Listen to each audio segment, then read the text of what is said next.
Assalamualaikum warahmatullahi wabarakatuh. Perkenalkan, nama saya Seono, salah satu dosen di Sekolah Tinggi Teknologi Dirgantaraan pada Prodi Rekayasa Mesin. Saya bekerja di Sekolah Tinggi Teknologi Dirgantaraan pada tahun 2019 dan diberikan kepercayaan untuk mengampu beberapa mata kuliah. Adapun mata kuliah yang saya ajarkan salah satunya adalah mata kuliah elemen mesin. Pada kesempatan kali ini saya akan menjelaskan terkait tentang rencana pembelajaran semester pada program studi S1 Rekayasa Mesin Sekolah Tinggi Teknologi Dirgantaraan Yogyakarta. Mata kuliah elemen mesin merupakan rumpun mata kuliah wajib dengan bobot 2 SKS. Mata kuliah elemen mesin di sini akan membahas terkait prinsip-prinsip dasar dan aplikasi perancangan komponen mesin yang melatar belakangi meliputi pemahaman mendalam tentang fungsi dan cara kerja berbagai elemen mesin seperti poros, sambungan, bantalan, elemen mesin transmisi daya, roda gigi, pegas, dan lain-lain. Sehingga mahasiswa akan belajar cara memilih material yang tepat dan bagaimana menghitung kekuatan dan keausan serta merancang komponen yang aman dan efisien. Berikut adalah rencana pembelajaran semester yang isinya nanti terkait tentang capaian pembelajaran lulusan, capaian pembelajaran mata kuliah, serta deskripsi singkat dari mata kuliah dan materi pokok yang akan saya ajarkan dari mata kuliah elemen mesin tersebut. Capaian pembelajaran lulusan program studi Rekayasa Mesin. Yang pertama, mahasiswa itu mampu bekerja profesional dan memiliki ciri-ciri 5T, takwa, teknokrat, tanggap, tanggon, dan terengginas, sesuai visi dan misi dari Sekolah Tinggi Teknologi Kedirgantaraan. Kemudian mahasiswa harus secara profesional, etis, bertanggung jawab, adaptif, kolaboratif, dan inovatif. Sikap yang ketiga, mahasiswa mampu melaksanakan pembelajaran sepanjang hidupnya. CPL yang pengetahuan, bagian pengetahuan bahwa pengetahuan pertama, mahasiswa mampu menerapkan dasar-dasar ilmu pengetahuan alam dan keteknikan. Pengetahuan yang kedua, mahasiswa mampu mengembangkan dan mengaplikasikan prinsip kerja mesin, komponen, sistem, dan manufaktur. Pengetahuan yang ketiga, mampu mengembangkan dan mengaplikasikan ilmu aerodinamik, propulsi, dan struktur pesawat. Pengetahuan yang keempat, mampu mengembangkan dan mengaplikasikan sifat, karakteristik material, dan aplikasi pada material tekniknya. Adapun CPL terkait tentang keterampilan umum, yang pertama, mampu berpikir secara kritis, memecahkan berbagai permasalahan, dan juga menganalisis terkait data yang didapatkan. Keterampilan umum yang kedua, mahasiswa diharapkan mampu menerapkan komunikasi yang efektif, bekerja secara tim, serta manajemen proyek. Adapun capaian pembelajaran dari mata kuliah itu, sikap taruna atau mahasiswa mampu berpikir secara kritis dan berpikir analitis terkait tentang bagian atau elemen mesin tersebut.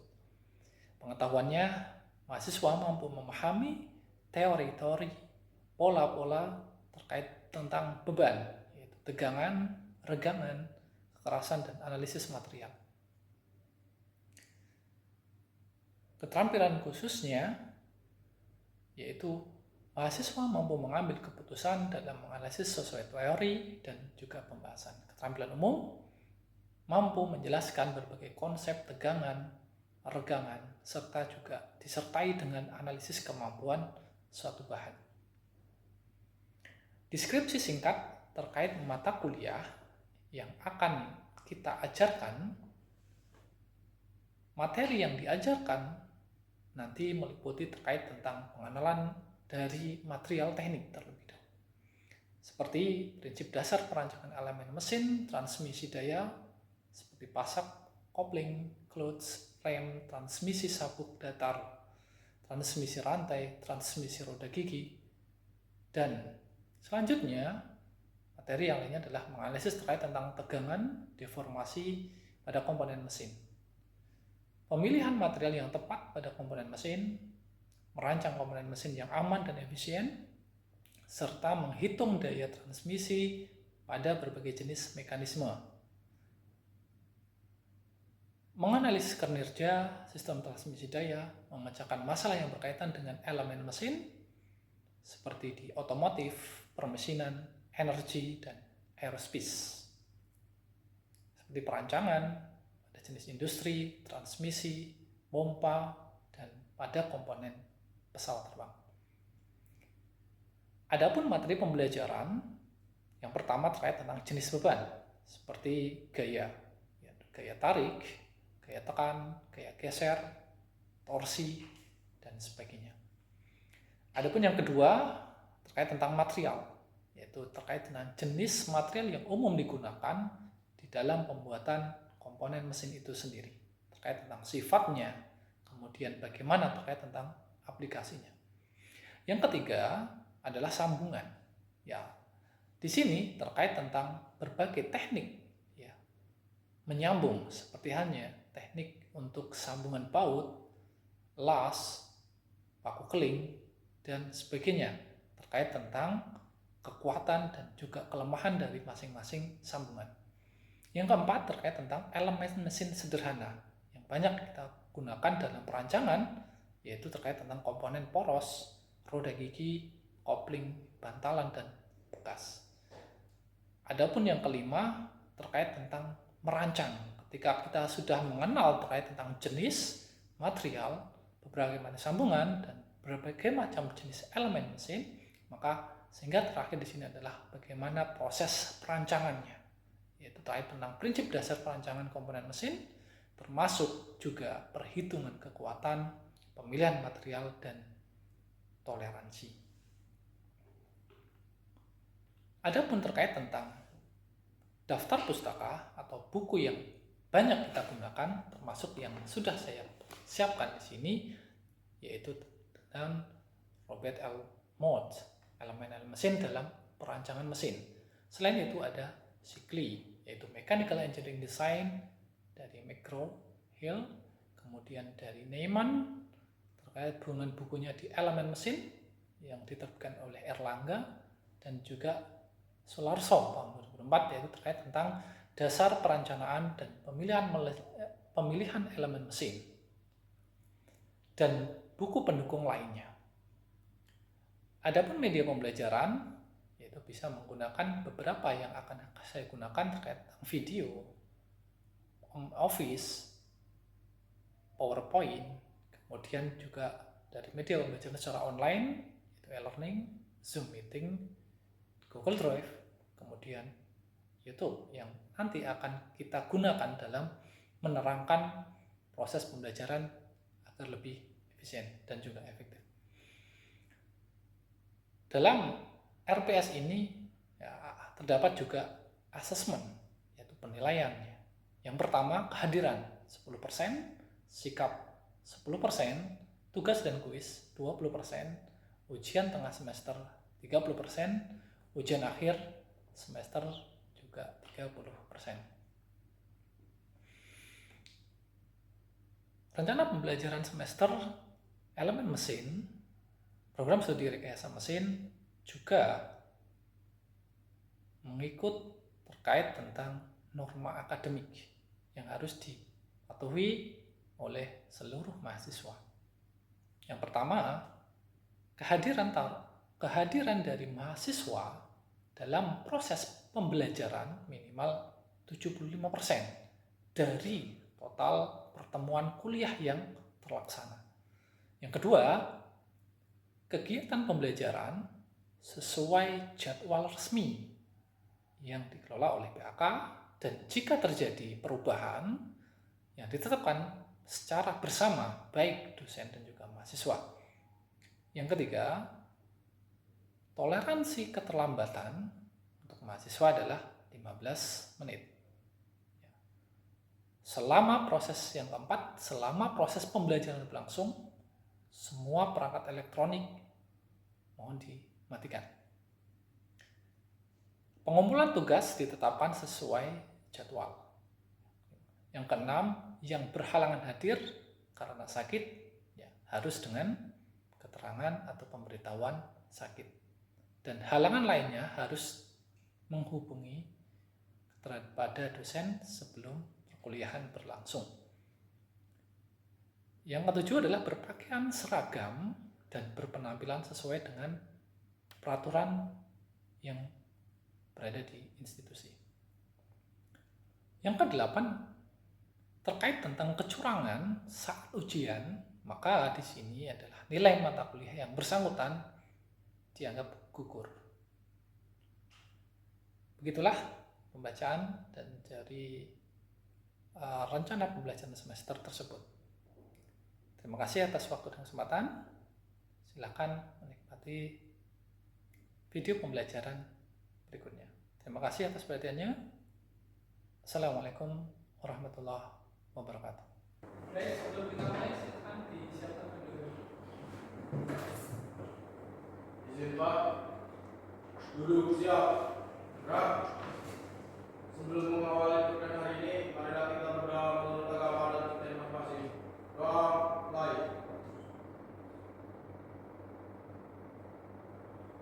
Selesai. Istirahat di tempat. Gerak.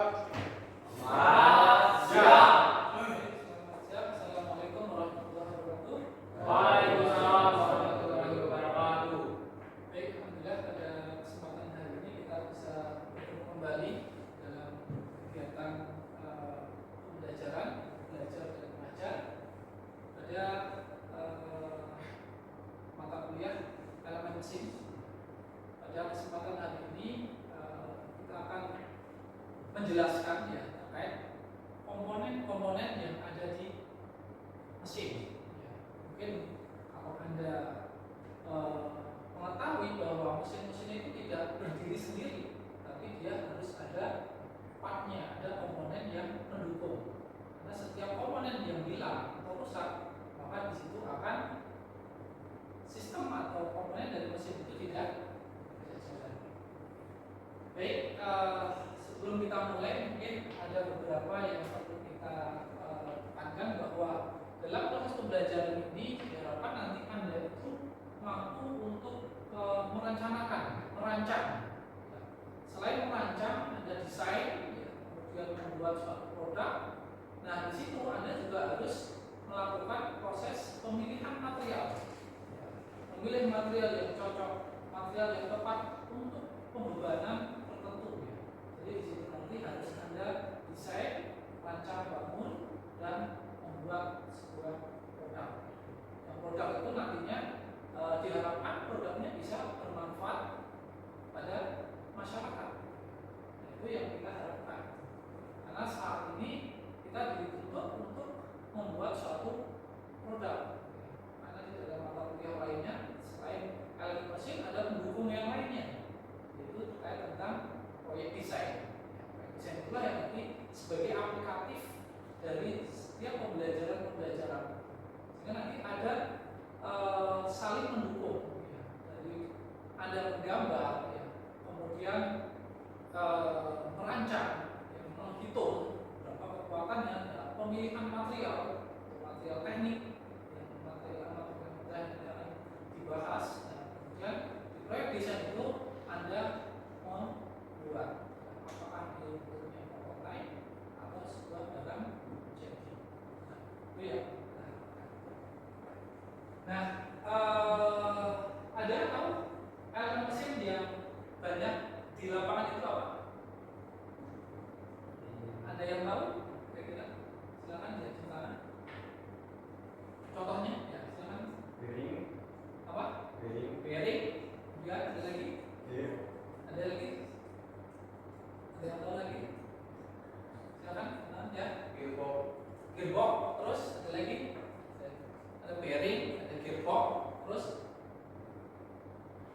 yang biasanya mungkin di apa? Bus, ya, yang di mesin cetak. Terus sepeda motor. Kira-kira apa lagi? Transmisi. Transmisinya bentuknya apa? Nanti ada gear juga transmisi kan? Ada lagi? Apa? Puli. Roda gila itu sebagai motornya. Terus ada puli. Nah itu ada bel, V-bel. Nah itu salah satu dari beberapa komponen yang digunakan dalam pemesinan. Nah kita lihat. Nah ini adalah sebuah produk mesin yang dia digunakan suatu sistem untuk membuat produk. Jadi kalau produk membuat produk tanpa ada sistem dari engine atau mesin ini, maka di sini tidak akan jalan. Kita melihat dari mesin produksi yang di atas ya. Mesin produksi yang di atas itu mungkin memerlukan beberapa item, ada gearbox tentunya ya. Kemudian ada pemesinan lainnya, ada selain dari mesin, elemen mesin lainnya, kita juga di sini ada kontrol. Kalau yang sudah otomasi, nah kita juga harus mengenal terkait tentang kontrolnya. Tapi dalam elemen mesin ini, nah kita ada transmisi tadi, proses penyambungannya, kemudian ada pendukungnya, poros kan pasti yang utama dalam pergerakan. Kemudian ada motor, ya.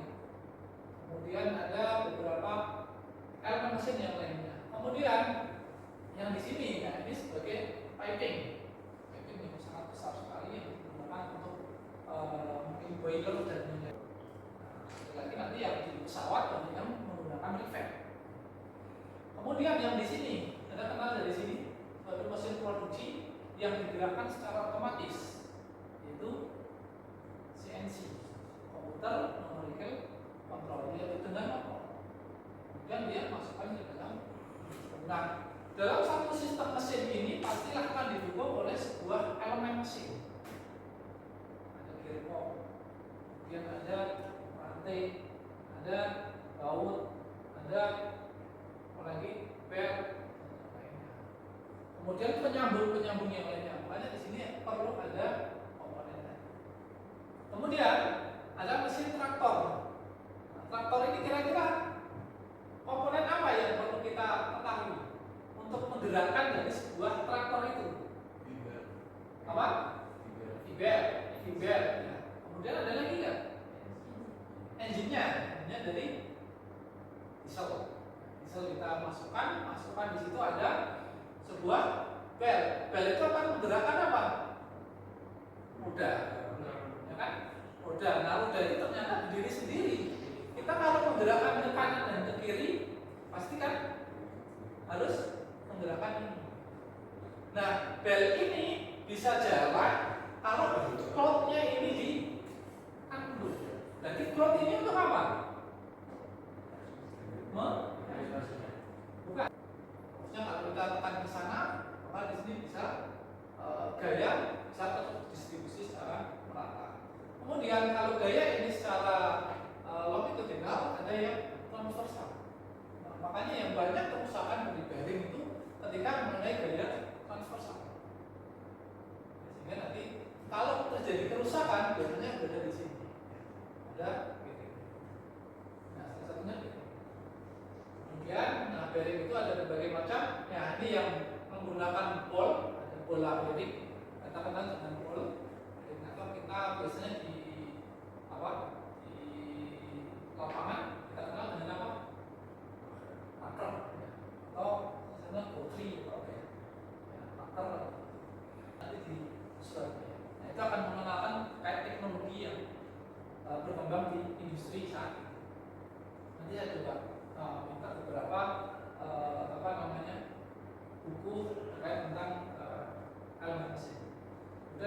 silinder roller bearing.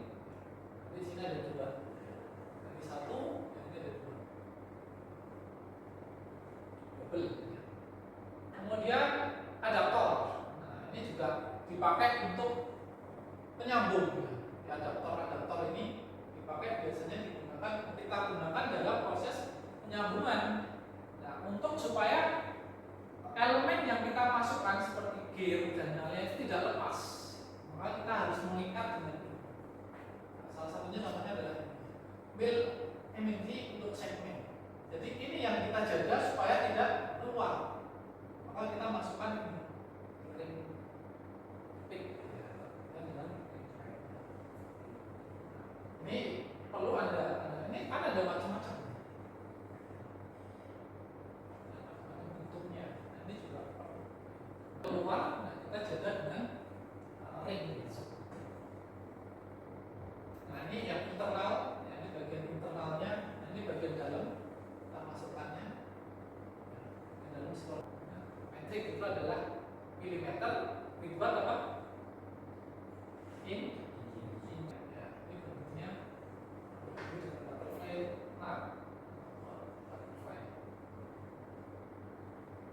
Kemudian ada ring nut, bentuknya seperti ini. Nah, kita kenal banyak biasanya di mesin-mesin untuk mengangkat ring. Ring and pinion gear ini bisa di mobil. Ya.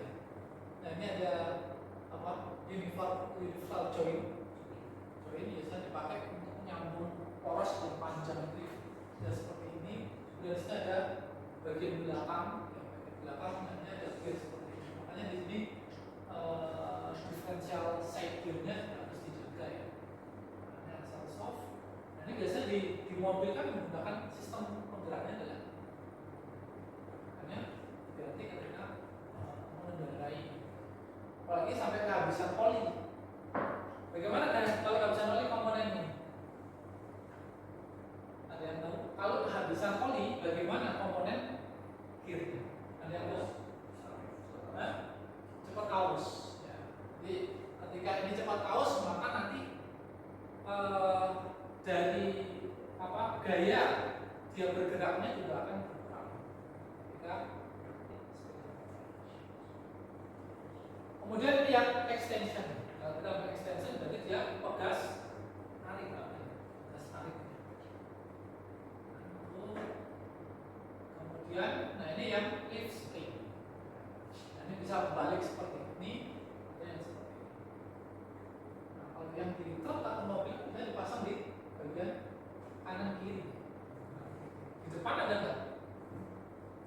Ada ya. Setiap mobil. Kemudian ada oil seal.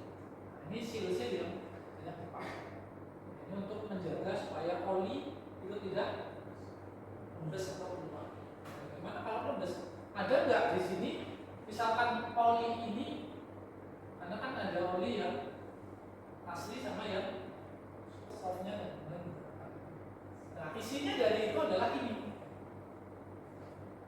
Anda kalau belajar dari ini cara menyambung penting menggunakan motor listrik, cara nyambungnya menggunakan ini. Motor listrik yang bisa bergerakkan ke kiri. Dan menggunakan dan axle soft. Nah, ini juga bisa dipakai ya. Ini ketika membongkar mobil. Kemudian yang terakhir di sini apa? Kenapa memilih bahannya dari aluminium?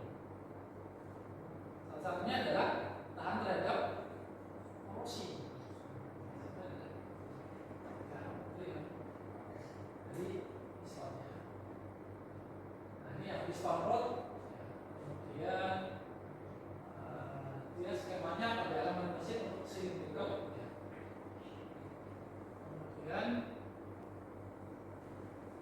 Kemudian ada kopling. Nah, kopling bentuknya seperti ini. Di CNC pasti ada. Jadi nyambung motor stepper dengan poros helical atau poros yang lainnya ada kan menggunakan. Nah, kemarin ada kerusakan di sini. Karena nanti ketika ada kerusakan, bahannya jadi PLK ada juga buat menggunakan itu salah satu penyambungan. Nah, ini ada motor. Mungkin ini disambungkan dengan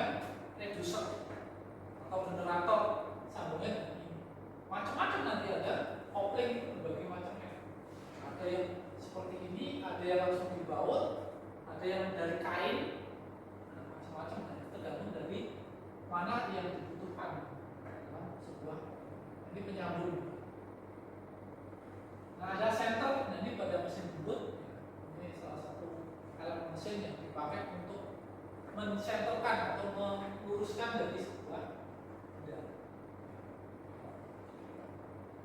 Oke, sementara itu dulu. Ya, ada pertanyaan? Satu untuk menyimpulkan dari materi pada hari ini. Silakan. Jadi ya, silakan. Di situ aja.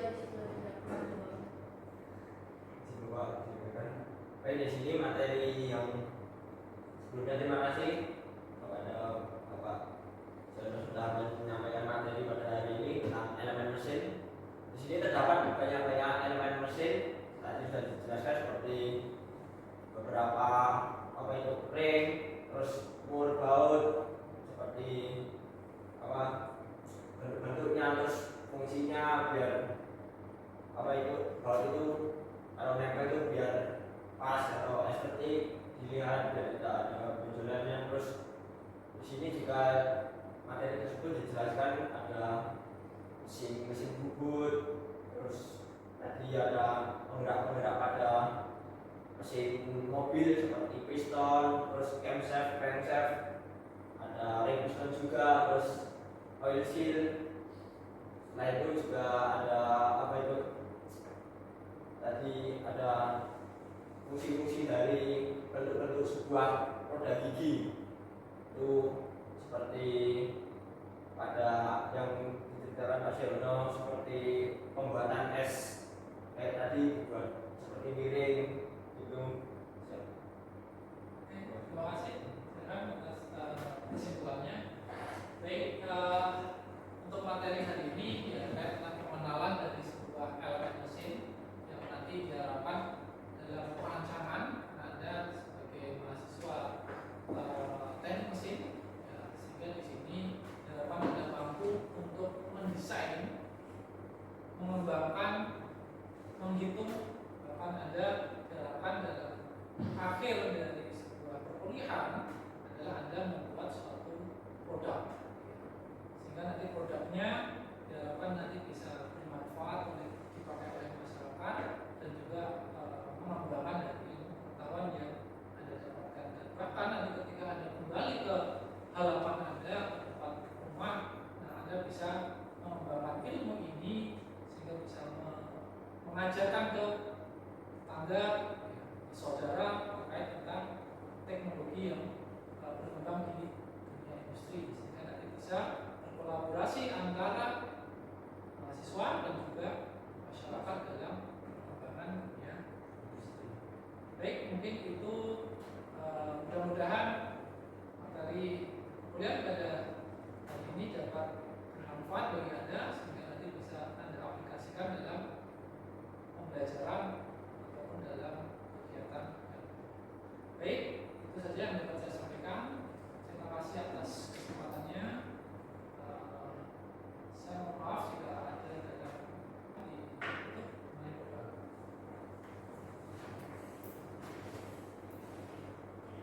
Izin Pak, duduk siap, gerak. Sebelum menutup perkuliahan hari ini, mari kita